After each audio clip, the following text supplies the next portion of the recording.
Andithabathe lithuba ke ndizibulisele kubaphulaphula emakhaya kwindawo ngendawo eniphulaphuleni kuzo. Ndim uLoyiso umphuphi wenu, Loyiso the Dreamer, kuhlelo lwethu oluthi Your Dreams Are Valid. Namhlanje ke siyaqhubeka siqhubeka ke nohlelo lwethu.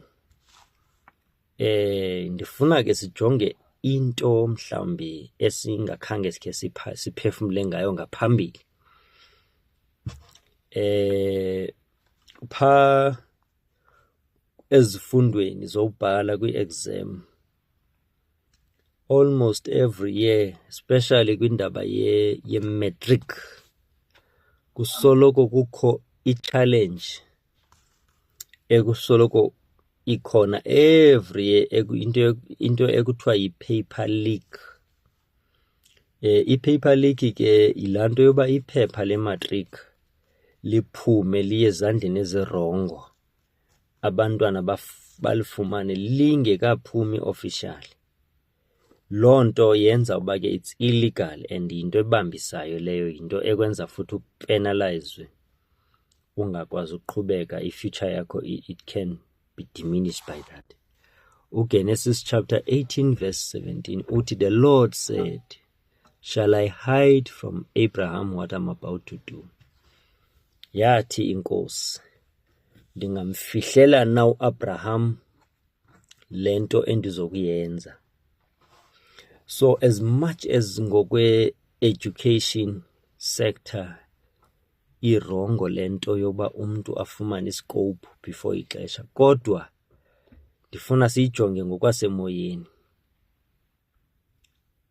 Kokwasemoyeni kahle kahle, xa izinto ziza kwenzeka, especially into ezimbi nento ezinzima, nee-accidents and dangers ahead, xa ungumntu ohleli kwindawo erayithi yakwamoya, you must always receive iscope sezulu.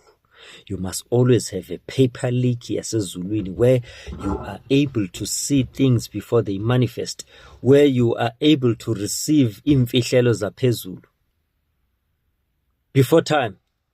Some of the things you might have the grace to reverse them. UThixo akubonisa ingekenzeki athi your spouse or your family, your child or your whoever uzawungena kwi-accident, mxelele uba makatshintshe indlela namhlanje, angahambi ngalaa ndlela aqhele uhamba ngayo. Uthole ukuthi if behambe ngalaa ndlela ebezawuhamba ngayo njengesiqhelo, bezayifumana ingozi, ibe izakwenzeka nyani ingozi, ufike uve kuthiwa kulaa ndawo kukhona nyani umntu eyewana ingozi, but it's not the one that you would have warned. So it means you got a paper leak or a scope before time in the spirit, and you were able to act, because the advantage of being able to know things in advance, you are able to circumvent the situation, you are able to manage imeko, you are able ukulawula umonakalo, the extent to which umonakalo is, uyakwazi ukumanage.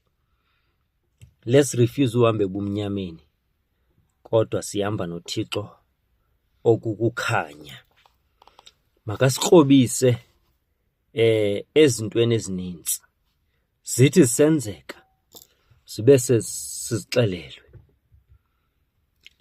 UYesu, uThixo apha ke wayethetha nomkhonzi wakhe uAbraham, emxelela ngoba uplana ukutshabalalisa iSodom neGomora, apho kwakukhona umtshana kaAbraham, uLothe.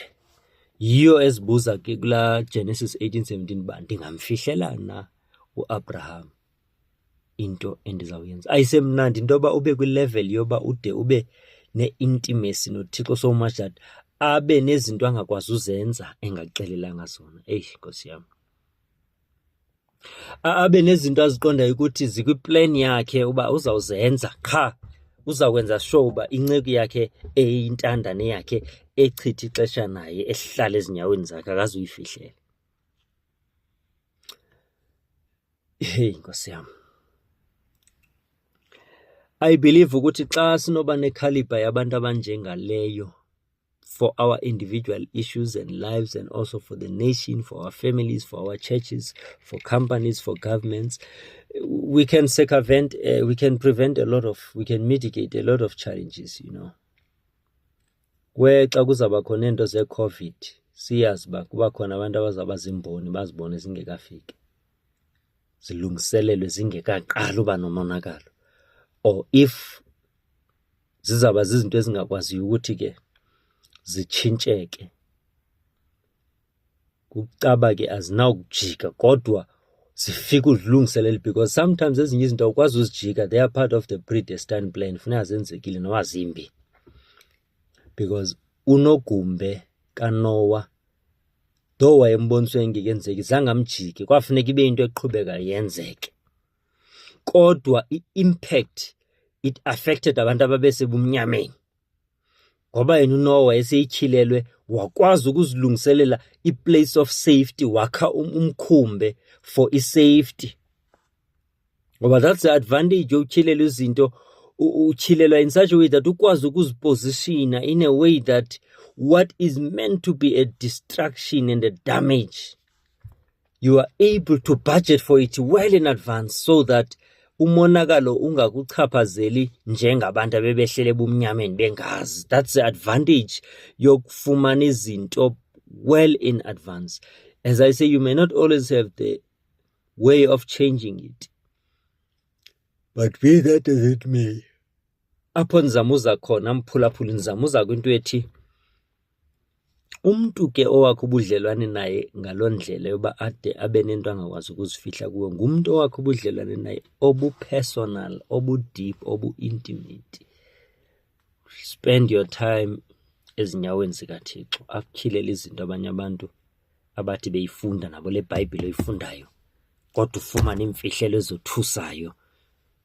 Uthi uyifunda le vesi ufunde, ufumane isityhilelo abaninzi abangakha basifumane ngokubeyifunda, ngoba you have a special and a unique relationship with God. Bhayibhile ithetha ngoba into ezingathanga qatha engqondweni, into ezingatshilekanga, ezingabonwanga liliso, ezingavwanga indlebe, zizinto uThixo azibekele abo bamthandayo. Ayithanga abathandayo, ngoba ukubathanda bonke uyabathanda, futhi kwi-general level yobathanda kwabo kukhona izinto nabazabatyhilela zona ku-general ngoba uyabathanda.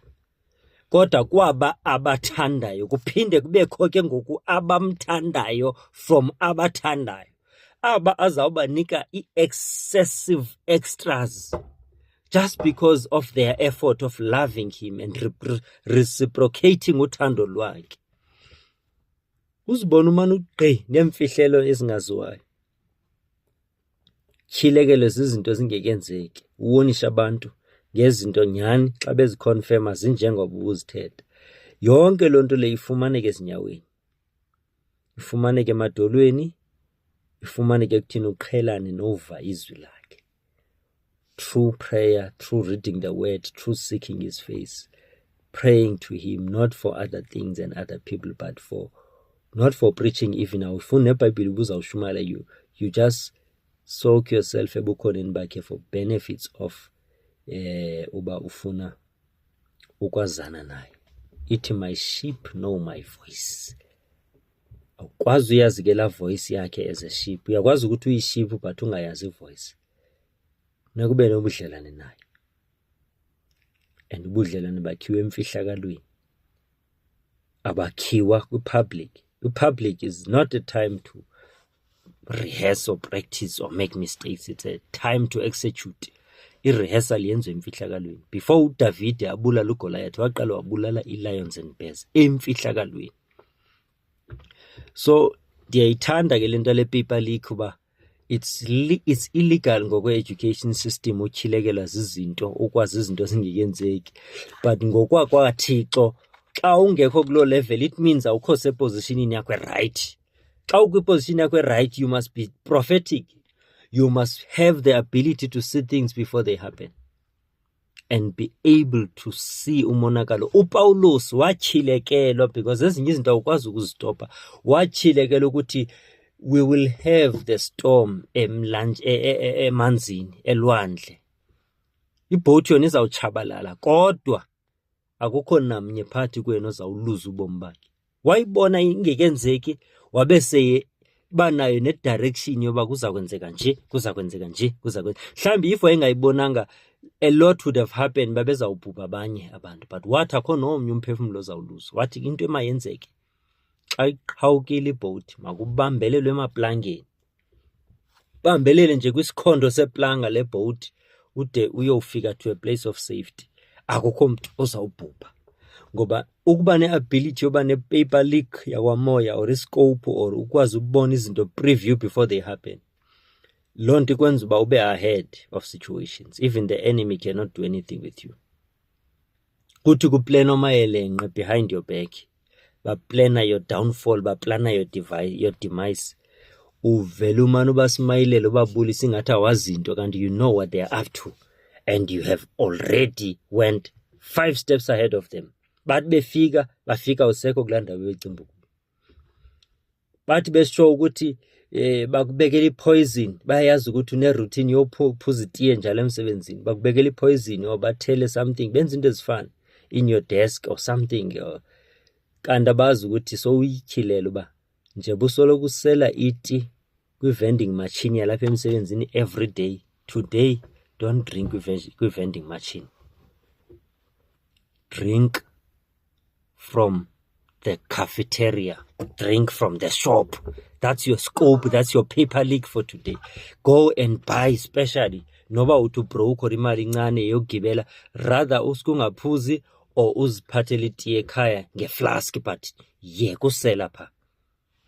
Kanti uthola iscope, bacabanga ukuthi bakuqedile.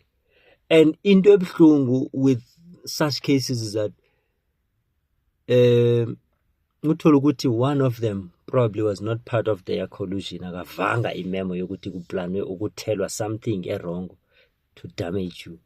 Yena be fascinated and excited aye uphuza, kanti uphuza into efanele ukuthi iphuzwa nguwe, wena uyibonile wayiphepha, yena angayiboni.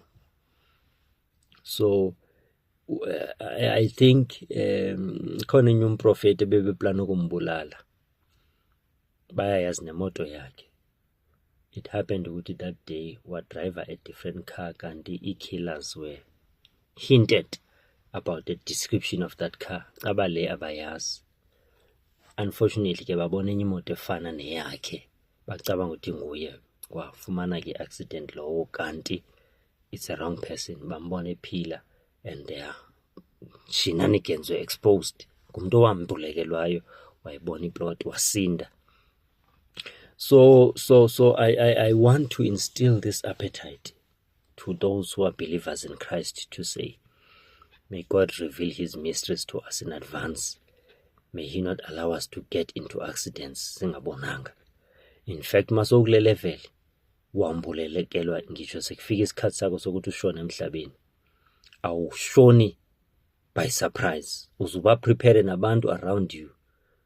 You feel it ukuthi sekufika i-purpose kaThixo ngempilo yakho, so uyicedile manje. You are at your last stage yokuphila. Few days left, few weeks left, few months or few years left. So uqala uya-impart now, you share knowledge. So uqala you are putting your house in order, you fix your ways and yourself for the afterlife, because wambulelwe. May God help us and give us this wisdom yokwazi ukuthi ke sikhale kuye for obubudlelwane bu-intimate ngale ndlela, obufana nobo Paul masebe at the end of their destiny. Umuntu athi, I have finished the race, I have kept the faith, now I'm waiting for a crown. You can never say such words without having received revelation well in advance ukuthi sekufikile at the end.